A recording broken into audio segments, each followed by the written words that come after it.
देश भर में कोरोना वायरस की दूसरी लहर बेहद घातक साबित होती जा रही है। पश्चिम बंगाल में पिछले 24 घंटे के दौरान 19,216 नए कोरोना संक्रमित मरीज मिले हैं और 112 लोगों की मौत हो गई है। देश कोरोना की दूसरी लहर से बुरी तरह प्रभावित है। अस्पतालों में भीड़ है, लोग दवा, ऑक्सीजन और अन्य जरूरी सुविधाएं नहीं मिलने की शिकायत कर रहे हैं। इस बीच केंद्र सरकार के मुख्य वैज्ञानिक सलाहकार ने कोविड की तीसरी लहर के आने की बात कही है। ऐसे में सवाल उठता है कि इतनी बड़ी त्रासदी से कब तक और कैसे राहत मिलेगी। इन्हीं मुद्दों पर एम्स के डायरेक्टर रणदीप गुलेरिया ने बातचीत की। उन्होंने कहा कि दूसरी लहर तभी कमजोर पड़ेगी जब लोग साथ देंगे, सावधानी बरतेंगे। उन्होंने कहा कि मेरा मानना है कि अलग अलग हिस्सों में पीक अधिक होगा और पीक कम होगा। जैसे महाराष्ट्र में केस कम हो रहे हैं, दिल्ली, उत्तर प्रदेश और पंजाब की बात करें तो यहाँ हालत स्थिर है। उम्मीद है कि इस महीने के बीच में केस कम होने लगेंगे। हालांकि नॉर्थ ईस्ट और बंगाल में केस बढ़ेंगे, उसके बाद ही अगले महीने तक ओवरऑल केस कम होने लगेंगे। हालांकि गुलेरिया ने आगे कहा कि ये लोगों पर निर्भर करता है कि केस कम कब होंगे। हमें चेन ऑफ ट्रांसमिशन को तोड़ना होगा, सभी को साथ मिलकर अभियान शुरू करना होगा। सभी घर में रहें, मास्क लगाएं, जरूरी नहीं हो तो घर से नहीं निकलें। 2-3 महीने तक भीड़ इकट्ठा नहीं करें, पार्टी में नहीं जाएं। तो वहीं बंगाल में तीसरी बार सीएम बनने के बाद बंगाल सरकार और केंद्र सरकार के बीच तकरार जारी है। ममता बनर्जी लगातार कोरोना महामारी को लेकर केंद्र सरकार की नीति को लेकर सवाल उठाती रही हैं। ममता बनर्जी ने पहले पूरे देश को मुफ्त टीकों की मांग की थी। इस बार पश्चिम बंगाल सरकार टीकों के मुफ्त वितरण की मांग को लेकर सीधे सुप्रीम कोर्ट का दरवाजा खटखटाया है। बता दें कि पहले से ही कई राज्यों ने अपने अपने राज्यों में मुफ्त टीकाकरण की घोषणा की है। ममता बनर्जी ने भी राज्य के सभी लोगों को निःशुल्क वैक्सीन देने की घोषणा की है। राज्य सरकार का दावा है कि केंद्र सरकार को देश भर में टीकाकरण के लिए एक समान नीति अपनाने की आवश्यकता है। बता दें कि वैक्सीन निर्माण करने वाली 2 कंपनियों ने अलग अलग कीमतों पर राज्य सरकारों को वैक्सीन बेचने का फैसला किया है। सीरम ने कहा है कि वह राज्य सरकारों को 300 रुपये में कोविशील्ड बेचेंगे, जबकि इंडिया बायोटेक की ओर से बताया गया है कि कोवैक्सीन की खुराक 400 रुपये प्रति डोज होगी। राज्य सरकार सुप्रीम कोर्ट में फरियाद की है कि राज्य सरकार से कीमत लेना सही नहीं है। केंद्र सरकार को एक समान नीति अपनानी चाहिए ताकि राज्यों को मुफ्त में वैक्सीन मिले और वह राज्य के लोगों को मुफ्त में वितरित कर सके। इसी समय राज्य ने टीकों की कीमत में असमानता के बारे में सवाल उठाए हैं। हालांकि अदालत ने पहले ही मामले पर केंद्र से जवाब मांगा है। वहीं पश्चिम बंगाल विधानसभा चुनाव के बाद हिंसा के मद्देनजर कलकत्ता उच्च न्यायालय ने राज्य में चुनाव के बाद के हिंसा को लेकर गृह सचिव से हलफनामे पर तलब किया है।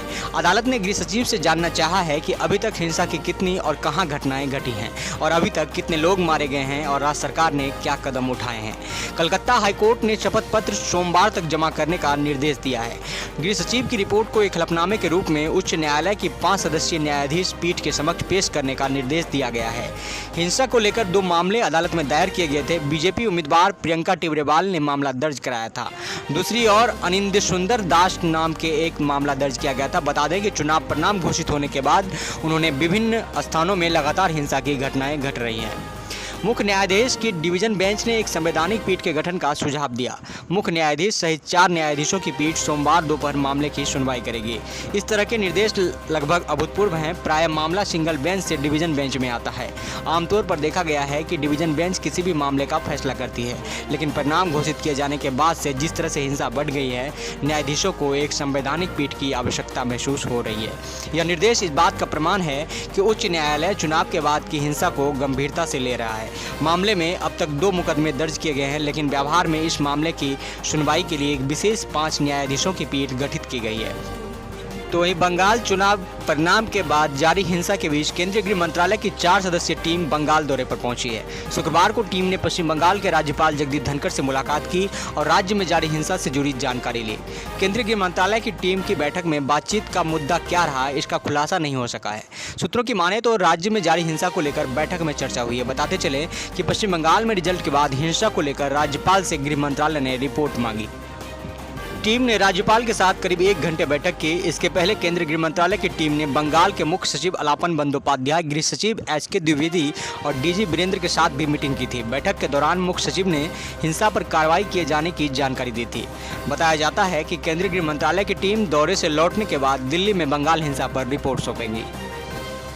पश्चिम बंगाल विधानसभा चुनाव में हिंसा के मद्देनजर बंगाल बीजेपी ने विधानसभा में विधानसभा के अध्यक्ष पद के लिए चुनाव का बायकॉट करने की घोषणा की है। बीजेपी स्पीकर पद के लिए चुनाव में अपना उम्मीदवार खड़ा नहीं करेगी। इस तरह से कल विधानसभा अध्यक्ष के रूप में टीएमसी के विधायक और पूर्व विधानसभा अध्यक्ष विमान बनर्जी का बिना प्रतिद्वंदिता के निर्वाचित होना तय है। टीएमसी ने पहले ही विमान बनर्जी को अध्यक्ष बनाने की घोषणा की है। वहीं अब कभी ममता बनर्जी के बेहद खास रहे बीजेपी के राष्ट्रीय उपाध्यक्ष मुकुल राय एक बार फिर से ममता का दामन थाम सकते हैं। चुनाव परिणाम के बाद ममता बनर्जी की पार्टी से आए कई नेताओं के वापस लौटने की अटकलें तेज हो गई हैं। शुक्रवार को विधानसभा में नवनिर्वाचित विधायक के तौर पर शपथ लेने के बाद मुकुल राय ने इसके संकेत दिए हैं। शपथ ग्रहण के बाद विधानसभा में मुकुल राय न केवल मुख्य सचेतक के कार्यालय में गए वरन टीएमसी के वरिष्ठ नेता सुब्रत बख्शी से भी मुलाकात की। उनका शुभकामनाओं का आदान प्रदान हुआ। हालांकि उन्होंने इस सौजन्य मुलाकात करार दिया है। इसके बाद बीजेपी के नवनिर्वाचित विधायकों की बैठक में वह शामिल नहीं हुए और चुपचाप विधानसभा से निकल गए। कुछ मीडिया कर्मियों ने उन्हें घेर कर इसका कारण जानना चाहा तो उन्होंने केवल इतना कहा कि जो भी बोलना है प्रेस कॉन्फ्रेंस कर बोलूंगा और 1-2 दिन के बाद बोलूंगा।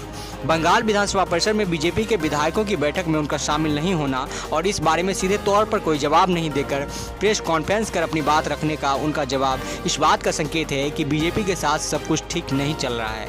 खास बात यह है कि चुनाव प्रचार के दौरान मुख्यमंत्री ममता बनर्जी ने तृणमूल छोड़ने वाले पार्टी के नेताओं की खूब आलोचना की थी, लेकिन मुकुल की सराहना की थी। एक बार प्रचार में उन्होंने यह भी कहा था कि मुकुल राय शुभेंदु अधिकारी से अच्छे हैं क्योंकि उन्होंने मुश्किल वक्त में धोखा नहीं दिया। बता दें कि 2 दशक तक ममता के खास रहे हैं मुकुल राय और पार्टी में ममता बनर्जी के बाद अगर किसी नेता का कद सबसे बड़ा था वह मुकुल राय थे। साल 2017 में उन्होंने बीजेपी की सदस्यता ली थी, जिसके बाद 2018 के पंचायत चुनाव में उन्होंने राज्य भर में बीजेपी के लिए और प्रसार किया था, जिसका लाभ पार्टी को मिला था। साल 2019 में लोकसभा चुनाव उन्हीं के कंधे पर मुख्य जिम्मेदारी देकर लड़ा गया था, जिसमें बीजेपी को 42 में से 18 सीटें जीतने में मदद मिली थी।